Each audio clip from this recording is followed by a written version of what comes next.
What if I told you? The most feared pilots in the sky flew in planes made of wood and canvas. They had no radios, no parachutes, no guns. And they only attacked in the dead of night. To the Nazis, they were ghosts. Whispers in the dark. They called them Die Nachthexen, the night witches. This is not a legend. This is the true story of the all-female Soviet air regiment that turned the Eastern Front into a nightmare for Hitler's best troops.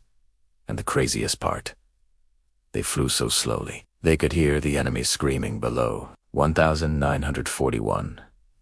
Operation Barbarossa. Germany invades the Soviet Union with overwhelming force. The Red Army is in retreat. In crisis, Soviet command does something unheard of.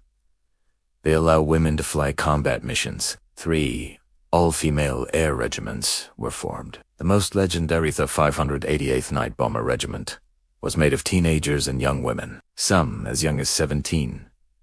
They were given the worst equipment, the Polycarpov Bu-2, a crop duster, a training plane, slow, flammable, and open to the air. Their tactic was simple and terrifying. Fly low, cut the engine, glide silently to the target, drop the bombs by hand, restart the engine, escape.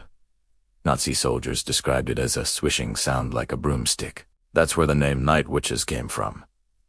They'd make 8 to 18 missions per night. No parachutes. If hit, they burned. They navigated with basic maps, sometimes drawn with pencils. They carried pistols, not for combat, but for themselves, in case of capture. Take Nadia Popova at 19. She lost her brother in the war. She joined to fight back. On one mission, her plane was riddled with bullets. She counted 42 holes. She still landed. Another night, she flew 18 missions in a row. 18 times, she faced anti-aircraft fire.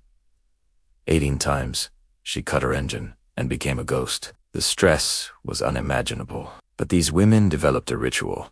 Before each flight, they'd paint little flowers on their planes, a small rebellion against the horror. The psychological effect was devastating. German troops couldn't sleep. They were awarded the Iron Cross for shooting down a night witch because it was so hard to do. By the end of the war, the 588th had flown over 23,000 missions. They dropped more than 3,000 tons of bombs. They lost 30 pilots, but they never stopped. They were the most decorated female unit in the Soviet Air Force. And they proved one thing. Courage isn't about the machine you fly.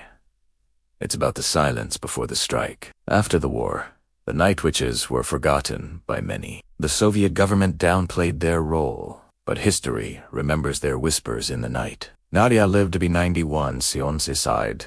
We were told women couldn't do this. We did it. And the Nazis, they heard us coming.